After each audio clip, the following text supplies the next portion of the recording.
यार, ये जो एआई है ना, ये हमें बेकार करके ही छोड़ेगा। पहले लोग कहते थे कंप्यूटर सीख लो बेटा, फ़ायदा होगा। मगर अब तो अम्मा भी कहती हैं पुत्र, एआई से बच के रहना, ये सब कुछ खुद ही कर लेता है।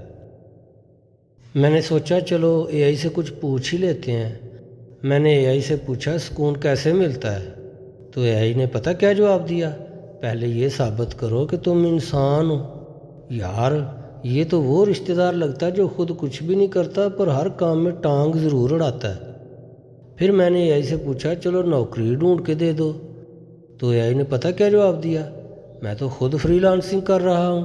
तो भाई, अब तो छोटा भाई भी होमवर्क मुझसे नहीं करवाता, कहता है भाईजान चैट जीपीटी कर देगा। मैं सोच रहा हूँ कल को अम्मा कहेंगी बेटा सालन भी एआई से ही बनवा लो। बात सुनो, एआई बुरा नहीं है, बस हद में रखो। आज हम इसे चला रहे हैं, कल को ये हमें चला देगा और हम कहेंगे भाई थोड़ा इंसानियत भी डाल दो कोड में।